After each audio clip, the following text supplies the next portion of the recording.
Hey everybody, my name's Jeremy Siskind. I'm here with Miles Jensen. You should buy all my books, because capitalism, right? Miles, tell them about this book. Look at that book. Isn't it a book? And it's wonderful, and it holds lots of great knowledge. Yeah, we're QVC ready. What mine? Yeah, come on. And this is another. Subscribe now. Subscribe now. Order now. Order. JeremySiskind.com. I'll send you a signed copy. But Miles and I, we're going to talk about playing guitar and piano duo, and we have not prepared remarks before, so I'm very interested to hear what he's going to say. I guess one place to start, is pianist and guitarist playing together.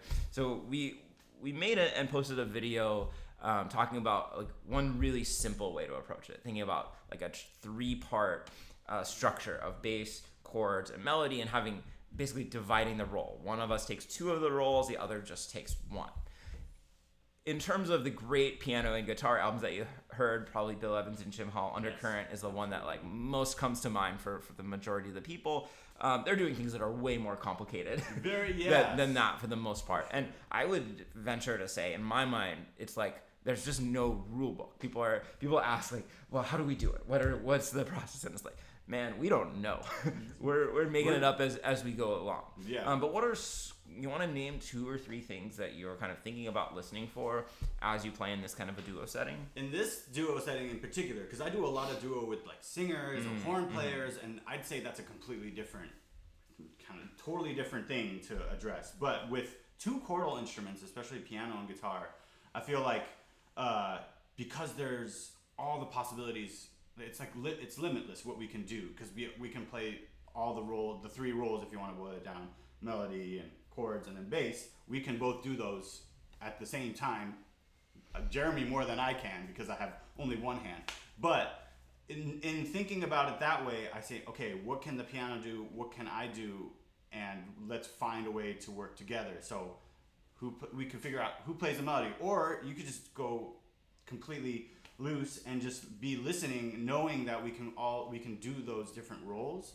And then when I go into a situation, I say, okay, they're playing this way, or they're playing a lot of bass lines, or they like to play chords a lot, maybe let me try to fill in the bass. So that's kind of what's going through my head as we're playing it. Or it's, he's letting me take a solo, so I will take the solo here. And then that's just a very small introduction way, but everyone plays differently. The voicings, how they feel time. So a lot of that's just kind of knowing that we have these roles, but then knowing when to use them. That's what I'm thinking about most, I guess. Yeah. A couple of things that spring to mind for me. So you mentioned time and feeling the time, and duo is really a paradox, because on one hand, of course, you want to really be listening to your duo partner, but on the other hand, your time needs to be so good and so immovable almost. Not that you wouldn't move if you're off with somebody, but you need to have so much confidence in your own time and where the beat is that, your other partner can feel really at ease, right? If you're listening to him and if I'm listening to you and you're listening to me and I'm listening to you, then it starts to fall apart. Yeah, no, this is true. And part of that is you should be able to listen to the other person and feel that you feel supported if you're doing a certain role. I don't have to worry about the time necessarily, One of my guitar teachers told me when we were doing duos, you don't always have to keep the time for me. Because he was an incredible jazz guitar player. And he just said, you don't need to be keeping the time for me all the time. I have my own feeling of the time. You could kind of take another role potentially. So maybe I was doing too much bass line and too much chordal things, where I could have supported him differently in that he didn't need the time all the time, Right. And for me, that has very much to do with level. If I'm playing with a student, then I'm going to make sure the time is really clear. If I'm playing with a great professional like Miles, then we might keep the time more internally and externalize it in some really syncopated, less obvious ways. Yeah. Ultimately, we're serving the music, though. So if that's working with everyone at different levels, we want the music to be good no matter what. So sometimes having solid time is what serves the music, in my opinion, the best. Yeah, totally. A second thing that comes to mind is to not be afraid of dissonance. So, you of course need to be sensitive. You need to listen to one another, but I think I've been in situations where everybody's kind of afraid to I hear to that. play chords or to be creative or expressive, True. and this music is able to hold a lot of dissonance, assuming that you resolve and you're True. listening Yeah. and you realize when it happens. But I try and like to be aware but not careful. Nobody really wants to listen to careful music. That's very true. Yeah, I mean, we got to take risks, and sometimes those risks clash potentially. But it's how we acknowledge. Okay, there's some sort of dissonance there. How are we going to resolve it together? I guess, or how are we going to work together to make the sound like like it belongs and all that, which it does in jazz. You can have the most dissonant things, but as long as you kind of resolve it, then it's all about your intentionality. Yeah, you don't hear Bill Evans and Nim Hall being worried about getting in one No, another's they're way or playing. adding in extensions. Yes. They're giving it, all the color that they would usually give it in a performance. I was just listening to those albums too, and I found sometimes they would actually clash, but in a way that it never sounded like, oh, that's wrong per se. Right. They were just both trying something and kind of met up somewhere a little, rubbed, and then get off, and then found each other again in a nice consonant way too. So.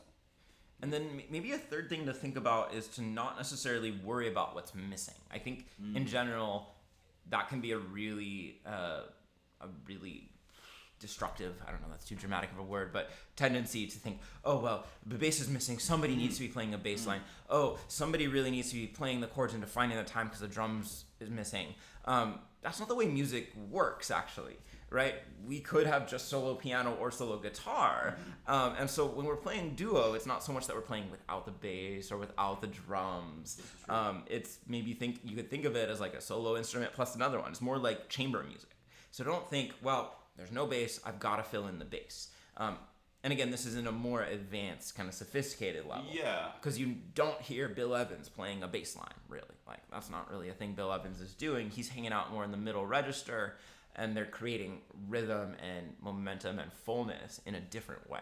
So I'm not trying to think of what's missing. I'm trying to think of what the possibilities are and how I could orchestrate in a different way. It's true. That's how you bring your sensibility to it. You're like, oh, it feels like I need a little bit more time here. Or maybe, and then you can bring your own kind of interpretation of comping and those three roles and many, many more. And you can kind of marry all of those together to make a duo happen. All right. Speaking So... of- Yeah, so we decided we would play a tune for you called Jitterbug Waltz, and we're gonna play the tune. I hope you enjoy it, and then we're gonna do a little postmortem, and we're gonna see what went well, what didn't happen, what was a surprise. Maybe there'll be nothing to talk about. I don't know. We'll just hang. There'll be enough said with the notes, we'll say here, but yeah. All right, after you, sir. Yeah.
MilesJensenMusic.com, by the way. That's the place for That's everything Miles Everything Jensen. Miles Jensen. Everything you could possibly want. What can you find there? Merch? Merch? No, almost coming soon. All videos and bios and contact information and where I'm playing and all that good stuff. Right. So the classic website things, you know. Great. Thoughts? Went well? There was a lot that went well, I think, you know. That's just my opinion. But we talked a lot, and I was kind of thinking while we were playing about some of the things, you know, and just kind of hearing, I don't know, I felt like I was switching roles a lot more freely than I normally even do, because Jeremy's such an amazing player. I feel like I'm supported in all the music. So basically I can, if I hear an idea that I really liked that Jeremy played, like I could kind of react to it without feeling like everything would fall apart, I guess, you know. So there was a lot of that. That's kind of... The time felt really free and easy the whole time. And it's hard. I wasn't worried about it. 3/4 is not the easiest to feel together in a duo sense without like drums or whatever. So it was really great in that regard. And I thought it was nice because I played the melody and you kind of played the melody. And then, you know, we kind of switched in between. And it wasn't like I'm playing the solo or like I'm, you know, it was kind of right. Yeah. So I thought the most interesting moment for me was like once you finished playing the melody, you went into the solos, and I think we both decided I'm not gonna play the first solo. This is true. And so then we both kind of like peeked our head out a little bit, and it actually was probably my favorite part. I mean, I have to go back and listen, but like living in that uncertainty, and we ended up having a little like an interesting exchange. We played almost like the same. Things. Yeah, we hit like the same note together or something. It was so interesting though, but we wouldn't have done that if we weren't we weren't scared, but we were also just like, what? We were on our toes, like what's gonna happen? You know? Right, and it just kind of had this nice like the living in that uncertainty and letting it kind of develop. Of okay, it's we did this, now it's going here, now it's like building there. Like to me that was, you know, even more fun than being like I'm playing a solo and he's accompanying me. Yeah, right. Like that's always fun. That's great. That's jazz. Absolutely. But living in that tightrope walking of like, I really truly don't know what's gonna happen next. What's so great about this context too is because when we're playing behind a horn player or a singer, it's like, you know, they can kind of influence how we go, but in here it's very like we can both do our roles the same. So you know it's tiptoes and we're like what's gonna happen, you know. So that's the great part. Yeah. I thought it was interesting too. So like I, you know, at the very end I was gonna do like some sort of a 5/1 and you played a chord and then you like reacted like crap, but I thought it totally sounded fine. Like I you know, if you hadn't said anything I'd be like yeah, cool. Like, I remember that moment. I did hear an exclamation, but I was like maybe we can make it I thought that worked out. That's cool. Yeah, that's always the part. You think the mistakes are kind of like where that's interesting, like, you know, that's true. Where it lives. So I thought that was great. I think also one thing, it's hard with the harmony, you know, and how we both hear, you know, because sometimes you'll do like a complicated, like a minor 9 or you'll add extra notes, and so my thing is it's fun playing in this way because I can hear those and then maybe it's something that I normally wouldn't go for, and so it allows me to kind of hear it in a new way and react differently. So I play things that I normally wouldn't. Right, and then totally. And then playing with a bunch of different people who have different ideas about the harmony and everything. That's the beauty of it. Like we shouldn't be scared to play together, you know? Let's go, piano players and guitar players. We could do this together. That's such a nice place to end it. Oh, it's okay. Yeah. Beautifully summed up. So once again, that's Miles Jensen. Check out milesjensenmusic.com. Thank you for watching, and stay tuned. I'll see you soon.